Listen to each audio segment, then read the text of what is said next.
조갑제TV 시청자 여러분 안녕하십니까? 저는 조갑제닷컴의 조세별입니다. 지금 시각은 2022년 3월 23일 밤 9시를 가리키고 있습니다. 저는 윤석열 당선인의 열렬한 지지자입니다.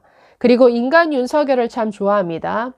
윤석열의 소탈함, 소박함, 인간미, 그리고 승부사적 기질, 당당함, 그리고 사람에 대한 배려, 또 동물에 대한 사랑, 또 요리 잘하는 면까지 저는 윤석열의 인간미를 참 좋아하는 사람인데요. 자, 그럼에도 불구하고 이 대통령 집무실의 용산 이전에 대해서는 지지할 수가 없습니다. 굉장히 걱정이 앞섭니다. 자, 첫째, 여론이 좋지 않습니다. 자, 최근 발표된 리얼미터 여론조사를 보면 이 용산 이전에 찬성하는 사람이 44.6%인 반면에 반대하는 사람이 53.7%로 나타났습니다. 서울과 TK에서만 찬성이 높았고 경기, 인천, 그리고 부산, 울산, 경남, 충청, 호남, 다른 지방에서는 그 찬성보다 반대하는 비율이 매우 높게 나왔습니다. 또 최근 주요 신문의 사설, 칼럼을 보더라도 절차적 문제점을 지적하는 비판의 목소리가 많습니다. 역시 온라인 공간에서의 여론도 마찬가지인데 관련 기사 댓글을 한번 쭉 보시면 비판의 목소리 굉장히 많이 보실 수 있습니다. 자, 그래서 첫 번째, 여론이 좋지 않다라는 것이죠. 자, 두 번째는 이 사안 자체가 국가 중대사죠. 아니, 청와대 하면 대한민국의 역사와 함께 해온 아주 상징적인 공간 아닙니까? 이런 곳을 이전을 하든 아니면 새로운 곳에 새 건물을 짓든 이 모든 결정은 아주 순리대로 이루어져야 되는데 불과 일주일 만에 후딱 결정하고 2달 안에 다 이전까지 마쳐버린다? 이건 국가 중대사를 정말 졸속으로 처리하는 것이죠. 자, 세 번째는 끊임없이 제기되는 절차적 문제입니다. 국민과 소통하기 위해서 나오겠다. 소통을 명분으로 내세웠는데 그 절차는 너무나 불통이었다라는 것이죠. 국민 여론을 수렴하는 과정이라든가 전문가들이 참여하는 뭔가 공론화 과정이 없었다. 이것은 두고두고 비판이 계속될 것 같습니다. 자, 네 번째는 이 윤 당선인 측에서 제대로 된 정보를 갖지 않은 상태에서 덜컥 발표를 하고 약속을 하고 그리고 밀어붙였습니다. 자, 제대로 된 충분한 정보가 없었다라는 점이 어디서 드러나냐면 현재의 청와대 구조에 대해서 잘못 알고 있었죠. 현재 대통령 집무실이 그 위치를 옮겨서 비서동에 함께 들어와 있고 그래서 대통령 집무실과 비서실 거리는 매우 가깝다라는 점을 모른 채 브리핑을 했다가 나중에 바로 반박당하는 일이 있었습니다. 두 번째는 그 예산에 대해서도 잘못 설명했죠. 처음에는 500억이면 충분하다라고 브리핑을 했는데 나중에 합참을 이전하는데 추가적으로 1200억이 든다라고 얘기를 했습니다. 이것도 그 구체적인 예산 소요 그 내역에 대해서 아주 자세한 뭔가 계산 없이 덜컥 브리핑부터 한 것이죠. 자, 마지막으로는 이게 법적인 문제가 될 수도 있다라는 것이죠. 만약에 윤석열을 아주 반대하는 저 친여 성향의 수많은 시민단체가 만약에 행정소송이라도 건다면 과연 승리할 수 있겠는가? 저는 장담하기 어렵다라고 보입니다. 오히려 불리할 수 있다라고 보는데 왜냐하면 지금 많은 법조인들이 지적합니다. 이게 과연 인수위에서 결정할 수 있는 사안이냐? 현재 인수위법에서 정한 그 인수위가 할 수 있는 그 일들에 이 청와대 이전은 들어가기 어렵다. 자, 이런 법조인들의 시각이 많습니다. 그리고 그 예산을 지출하는 데 있어서도 이게 예비비를 청구할 수 있는 사안인가? 그것도 보기 어렵다라는 것이죠. 왜냐하면 예비비라는 것은 국가의 재난과 같은 이런 아주 비상 상황이 발생했을 때 쓰라고 있는 것인데 청와대 이전 비용으로 예비비를 쓴다. 이것도 법적으로 문제가 될 수 있다라는 지적이 많습니다. 그래서 이런 여러 가지 점에서 지금 이 이전 결정은 너무나 성급하고 좀 빈틈이 많다. 그래서 좀 기간을 두고 아주 심사숙고해야 될 문제다. 저는 이렇게 생각합니다. 자, 이 용산 이전 결정에 대해서 칼럼 하나 읽어드리려고 합니다. 자, 전 조선일보 선임 기자였죠. 최보식 씨가 자신의 블로그에 쓴 글입니다. 조선일보 계실 때 주말마다 나오는 최보식이 만난 사람들 참 재미있게 읽었던 코너였는데 자, 지금은 퇴사를 하셨습니다. 그런데 블로그에 이 용산 이전과 관련해서 글을 올렸는데 좀 읽어드리려고 합니다. 자, 보겠습니다. 대통령 집무실을 용산 국방부로 옮기는 것에 대해 사람마다 찬반 의견이 다를 수 있다.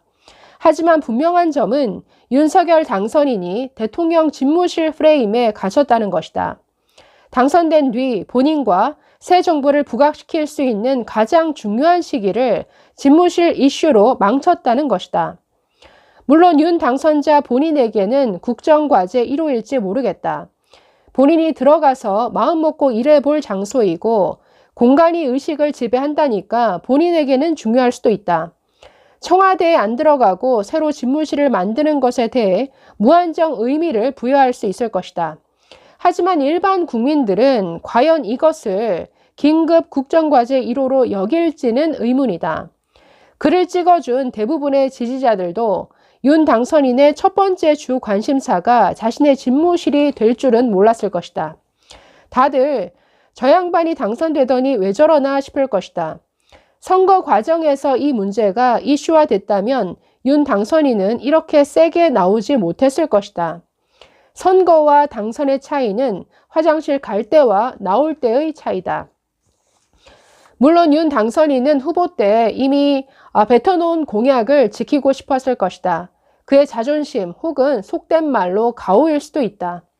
말의 약속을 지키면 문 대통령 같은 전임자들과 차별적인 모습을 보이게 된다. 윤 당선인 측근들은 보스의 심기를 살피는데 능숙한 사람들이 모였다. 집무실 이전 장소에 대한 구체적인 실사도 없이 떠들어댔다. 당선인의 입이라는 김은혜 대변인이 100% 청와대 안 들어간다. 봄꽃 지기 전에 청와대 돌려드리겠다라고 단언했다. 현장 방문조차 하지 않았을 때다. 정권을 인수한다는 쪽에서 주요한 국가 대사를 놓고 이렇게 기분대로 해도 되는가? 시정잡배가 술김에 떠들어댈 소리지 향후 나라를 책임질 프로가 할 소리는 아니다.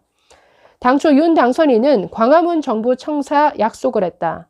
용산 국방부를 택한 이유로 당선 뒤 면밀하게 검토해보니 광화문으로 들어갈 수 없었다고 한다. 윤 당선인은 이미 후보 시절 약속을 번복한 것이다. 청와대에 안 들어간다는 약속만은 지켜도 대략 약속을 지킨 것이 되는가? 사흘 전 윤 당선인이 직접 회견한다고 했을 때 나는 개인적으로 대통령 집무실 프레임에서 얼른 빠져나오는 결정을 하기를 바랐다. 한 발 후퇴에 더 큰 국가적 과제를 위해 힘을 비축해 놓을 줄 알았다. 그런데 그는 더 강공을 폈다. 직접 조감도를 놓고 기자 앞에서 설명했다. 어떤 이들은 이것을 윤석열의 소통 리더십, 지도자다운 신속한 결단이라고 칭찬했다. 내 눈에는 무모한 아마추어의 오기로 비쳤다. 회견 뒤 윤 당선인 측근들은 대통령 집무실 이전의 배수진 분위기를 연출했다. 외통수를 만들어버린 것이다. 한때 집무실 이전을 걱정했던 보수 성향 인사들은 당선인이 저렇게 나오니 힘을 실어줄 수밖에 없다라는 입장으로 돌아섰다. 윤 당선인은 법과 상식을 내세워왔다. 하지만 대통령 집무실 이전 문제에서는 오기와 힘으로 밀어붙이고 있다. 그게 검찰총장까지 오른 검찰 조직에서 형성된 본인의 스타일인지 모른다. 날짜를 정해 4월 10일까지 국방부 이사를 마치고 5월 10일에는 용산 집무실에 들어가겠다고 했다. 국가 중추기관인 청와대와 국방부 합참을 일반집 이사하듯이 말했다. 사실 동네 이사를 해도 계약 전부터 준비해 놓는 것이지 갑자기 며칠까지 비워라 라고 통보하지는 않는다. 나는 언론인으로서 문재인 정권을 비판해왔다. 하지만 대통령 집무실 이전 문제의 경우 법과 상식에 비춰보면 문재인의 입장이 상대적으로 맞다. 문 대통령은 어쨌든 자신의 임기 말까지 국군 통수권자다. 정권 교체기에다가 북핵 미사일 도발 상황에서 자신의 뜻과 상관없이 국방부와 합참이 이삿짐을 꾸리느라 어수선해지는 걸 원치 않을 것이다. 또 그에 남은 재임 기간 청와대 장비와 시설을 국방부로 옮겨가는 것에 대해 반대할 수 있다. 설령 문재인의 정치적 노림수가 있을 수 있어도 그렇다.